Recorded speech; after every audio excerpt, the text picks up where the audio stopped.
존경하는 국민 여러분, 조호영 국회 부의장님, 그리고 얼마 남지 않은 선배 동료 의원 여러분, 가락구 광도 경남 김해시의 김종호 의원입니다. 국민의 삶이 뿌리채 흔들리고 있습니다. 올해 한국의 경제 성장률 전망치 0%대 충격입니다. 정치란 결국 먹고 사는 문제일 것인데 제발 좀 살게 해달라고 말하는 많은 국민들의 아우성을 되새기면서 무겁게 이 자리에 섰습니다. 미국이 무역 적자를 줄이고 자국의 제조산업 부흥과 일자리 창출을 위해 보호 무역주의를 강화하고 있습니다. 무역 흑자국에게 보복 관세를 무차별 터뜨리고 있습니다. 국내 첨단 산업 대기업들은 관세 정벽을 회피하기 위해 미국 투자를 확대하니 국내 산업 생태계가 망가지고 공동화되고 있습니다. 중소기업들의 일감이 줄고 청년들의 일자리가 없어지고 있습니다. 국민들의 지갑이 얇아지니 소비가 줄고 내수 침체가 심화되어 소상공인 자영업자 무려 120만 명이 줄 폐업했습니다. 신용불량자가 대폭 늘어나 민생이 파탄에 빠졌습니다. 무능하고 무책임한 윤석열 정권이 12.3 친위 쿠데타로 정치적 불확실성까지 찬물을 끼얹었습니다. 탄핵된 후에도 한덕수, 최상목 내란 대행은 민생이 어렵고 장기 불황의 늪에 빠져들고 있음에도 경기 부양책과 민생을 살리기 위한 민생 회복 추경에 소극적인 태도를 보이다 이제야 오늘에서야 12조 원 산불 재난 추경 제시하며 속도를 강조하면서 뒷북치고 있습니다.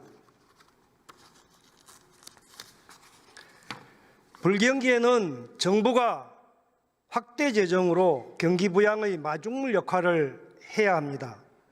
집권 초기부터 긴축 재정을 강조하고 초부자 감세로 세수 펑크를 자초하더니 결국 서민복지를 줄이고 지자체와 교육부문의 특별 교부세도 대폭 줄이고, 그러나 입만 열면 야당이 예산 삭감해서 그렇다고 야당에게 무책임하게 책임을 떠넘기고 있습니다. 국가를 책임질 능력도 비전도 없는 정권이 3년 동안 저질러 놓은 경제 폭망의 지표는 참혹합니다. 민주당이 무너진 경제를 되살리겠습니다. 그릇된 것을 바로잡아서 신속하게 국민의 삶을 회복시키겠습니다. 경제부총리님 나와 주십시오.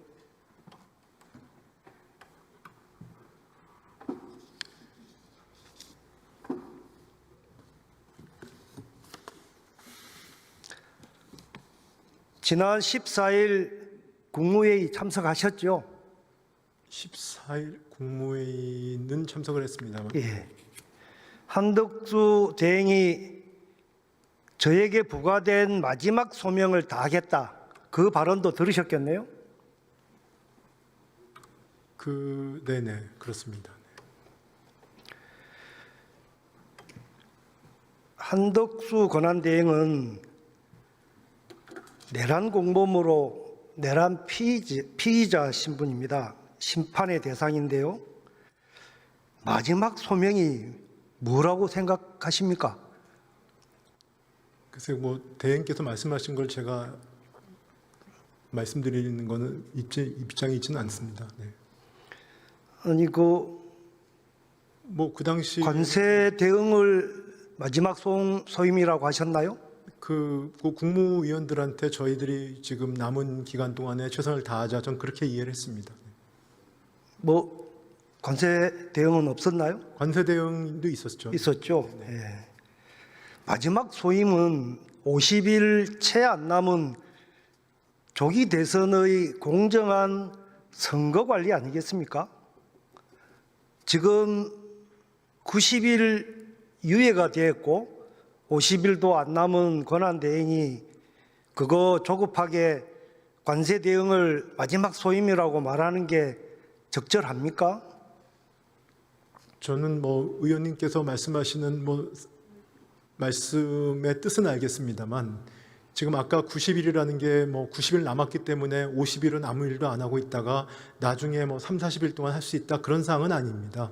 그 부분들은 뭐 다음 정부에서 마무리를 하더라도 지금부터 어차피 상대방이 있는 것이기 때문에 그리고 여기 관료 조직은 그대로 있지 않겠습니까? 그리고 민간 기업은 계속 돌아가기 때문에 지금 저희가 미리 준비를 해서 뭐 저쪽하고 어차피 상대방이 있는 거니까 지금 상황에서 상대방하고의 어떤 협상의 국익을 위해서 그 해 나가는 것이 일단은 최선의 선택이라고 생각하고 있습니다.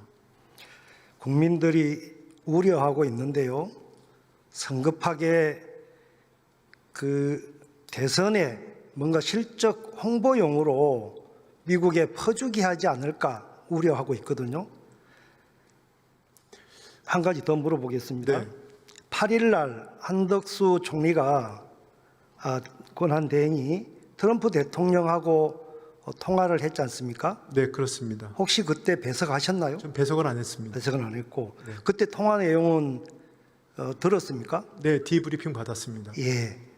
브리핑 따로 받으셨네요? 네.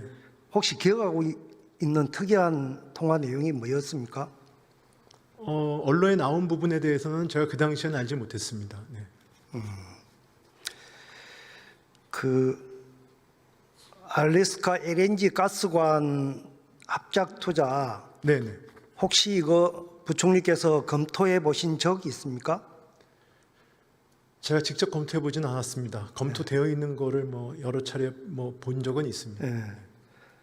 이게 17년도에 가스공사가 이거 관련해서 그 투자를 해보려고 검토도 하고 MOU까지 체결했어요. 그때 부총리가 박근혜 정부 경제비서관 하지 않으셨나요? 네, 그랬던 걸로 알고 있습니다. 예. 그때 별도 보고 받았습니까? 그 부분은 제 소관은 아니라서요. 소관이 네, 보고받지 아니었습니까? 않았습니다. 네. 이게 적절한 협상 카드, 관세율을 좀 낮출 수 있는 그런 지렛대가 될 수 있을까요? 뭐 저는 가능하다고 봅니다. 다만 아까 말씀드린 것처럼 그 미국 측에서 이제 그 부분은 희망을 하는데 구체적으로 어떤 계획을 갖고 있고 무엇을 희망하는지에 대한 부분에 대해서는 아직 구체적이지 않습니다. 그러니까 예를 들어서 알래스카 뭐 주지사나 지방 정부에서 여러 가지 뭐 이렇게 들고 다니는 부분들에 대한 거는 그건 지방 정부의 얘기이고 중앙 정부에서 어떤 것을 원하는지에 대한 건 아직 명확치 않기 때문에 저희가 지금 하는 단계는 뭐냐면 LNG라든지 그다음에 조선 그다음에 무역 균형 관련된 부분들에 대해서 책임 있는 미국의 당국자들과 협의를 해서 그분들이 어떤 것에 관심이 있고 또 관심 있는 부분들을 우리랑 어떤 틀에서 협상을 할지에 대한 것을 이제부터 논의를 해야 되는 겁니다. 그래서 지금부터 어차피 양 정상 간의 얘기에 있어서 그 LNG 부분이 나왔기 때문에 저희가 검토는 안 할 수 없는 것이고요. 지금 우리가 뭐 섣불리 어떤 부분에 대해서 저희 약속을 한다든지 저희 국익에 위반되는 어떤 거를 저희가 의사결정을 한다 이런 단계는 지금 아닙니다. 그렇겠죠. 네. 이게 미국의 그 세계적인 에너지 회사들, 엑슨모빌이나 BP나 이런 데서 경제성이 없다고 난공사기 때문에 다 철수했어요. 가스공사도 물론 17년도에 포기를 했고요. 그런 만큼 이게 관세 협상의 카드로 적절한 유효한 것은 아니다 이런 생각이 들고 그래서 좀 신중하게 해줘야 된다고 생각하고요. 네, 그 부분은 뭐 말씀 중에 죄송합니다만은 뭐 일본이나 다른 나라들도 같이 저희가 협력해야 될 사항이기 때문에 뭐 의원님께서 걱정하시는 부분들은 충분히 검토가 될 것이고 논의가 될 걸로 생각하고 있습니다.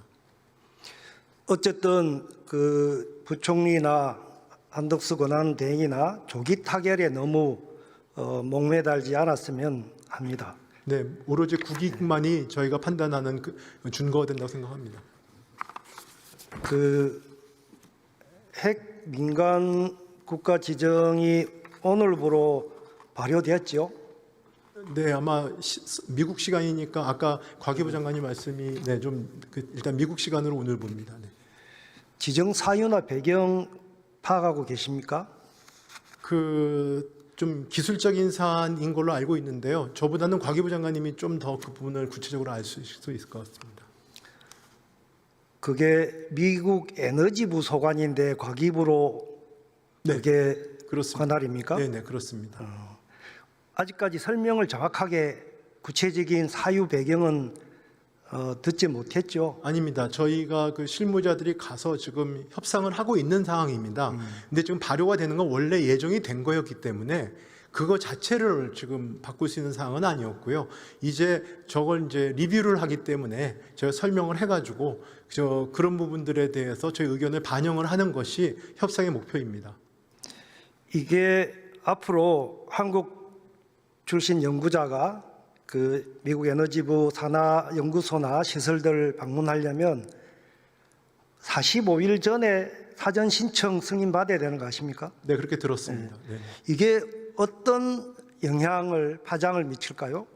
일단 뭐 굉장히 우리 연구자들이 연구하는데 좀 불편이 있을 수 있는 것이지만 일단은 미국 측의 설명으로는 우리가 한국과 미국 간의 어떤 과학기술 협력에 있어서 전혀 정상적인 협력에 있어서 문제가 없다고 설명을 하고 있고요. 그래서 그런 부분들에 대해서 같이 지금 논의를 하고 있는 것입니다. 왜냐하면 한국의 어떤 과학기술 협력은 미국 측에서도 필요한 거기 때문에 그런 부분들이 혹시 자칫 규제가 된다든지 과잉스럽게 우리 과학기술자들한테 불이익이 돼서 양국 간에 서로 상호 호혜적인 그 협력에 문제가 생기면 그 부분에 저희가 지적을 해서 미국도 그런 부분에 대해서는 저는 오해가 없다고 알고 있습니다. 그래서 그런 큰 틀에서 논의를 해 나가는 걸로 알고 있습니다.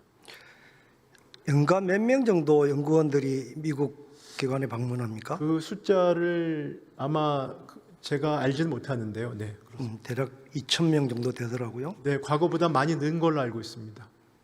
만일에 이게 그냥 그 보안 사고를 일으킨 용역 직원의 개별적인 그 정보 유출 문제라면 그 개인을 입건하거나 의법 조치하면 될 일인데 왜 국가 전체를 한국 정부를 민감 국가로 지정했을까요? 그걸 뭐 제가 지금 구체적인 사안은 제가 아는 범위에서 말씀드리면 그게 뭐 국가 전체를 그렇게 지정했다고 하는 그렇게 좀 심각하게 말씀을 하시는데 그게 아니고 우리 연구기관이 미국에서 활동하는 부분에 대한 미국의 지침 중에서 가장 낮은 단계의 지정이 낮고 높고의 문제가 아니라 네네. 미국 연구원들이 한국 관련된 기관에 방문을 해도 사전에 다 승인을 받아야 되고 절차를 거쳐야 되는 복잡하고 민감해진 겁니다. 그게 그냥 단순하지 않습니다. 시간이 많지 않네요. 제가 왜 이게 한국 정부를 국가를 민감 국가로 지정했을까 여러 가지로 살펴봤더니 첫 번째는 윤석열 정부가 독자적인 핵무장을 하기 위해서 정부기관을 동원해서 사용 후 핵연료 처리, 재처리 기술 같은 것을 빼내려고 했다.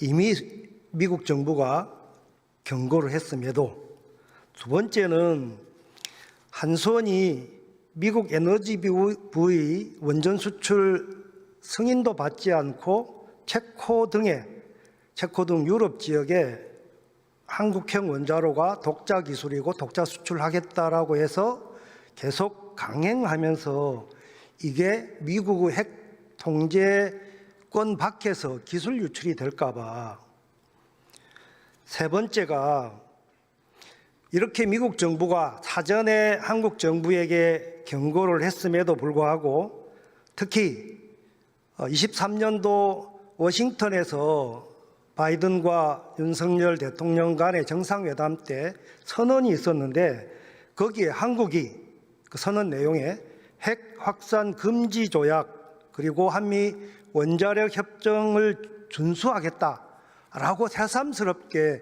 천명을 했어요. 준수하겠다는 약속을 했어요. 그런데도 윤석열 정부가 이거를 무시하고 독자적인 핵무기 개발, 원전 수출 강행했기 때문이다. 그래서 결국은 직접 통제하는 민간국가 지정의 카드를 꺼낸 게 아니냐. 보다 결정적인 것은 윤석열 정부가 인정하고 싶지 않겠지만 바이든 정부의 반대에도 불구하고 북한에 끊임없이 국지전을 도발했고 그거를 빌미로 해서 윤석열 정부는 비상계엄을 선포하려고 했습니다.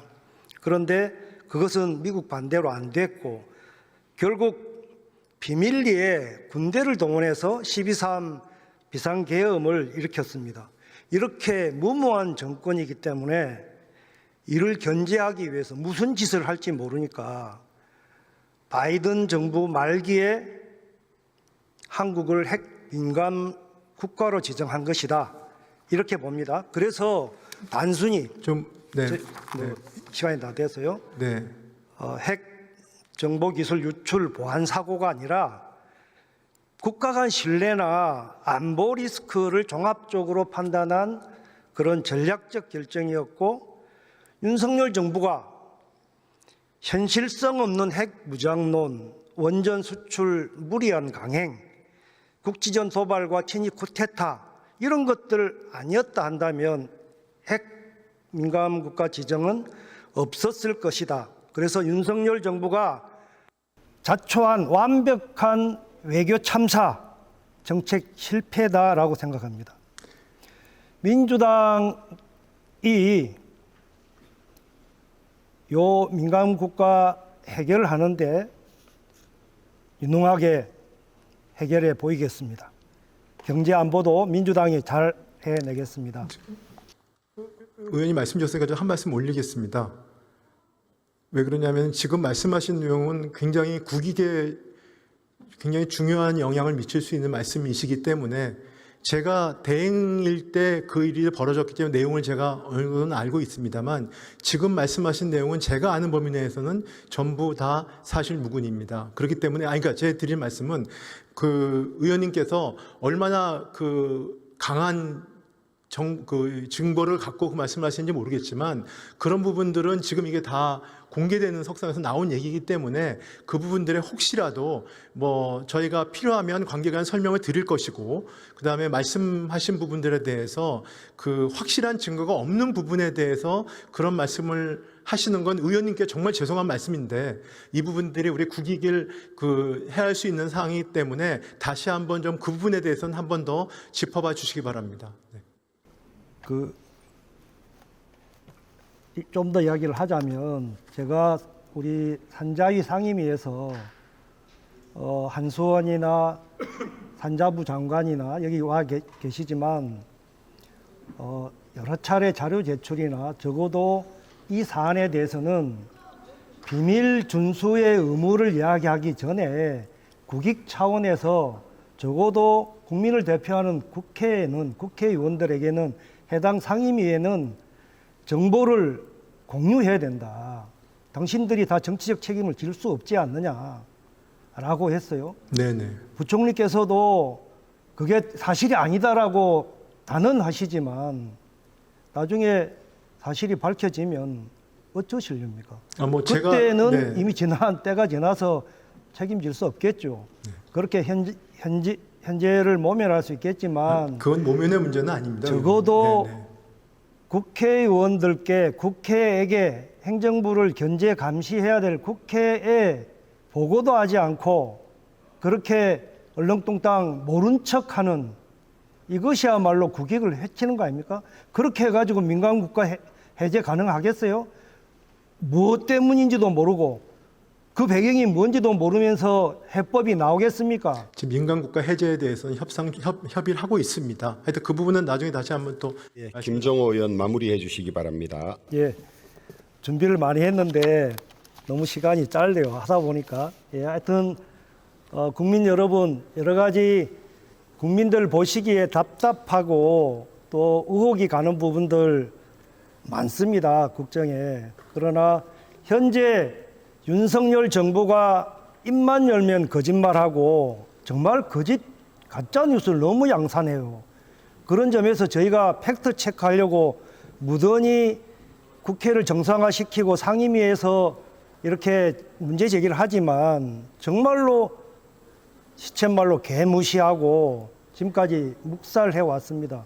이런 공개적인 자리에서 제기해도 아니라고 발뺌하면 그만입니까? 그러나 한국 정부의 위상은 국격은 땅에 떨어지고 국익은 실추되고 있습니다. 이거 바로 잡아야 되지 않겠습니까? 민주당에게 다시 한번 국민을 위해서 국익을 위해서 일할 수 있는 기회를 주십시오. 감사합니다.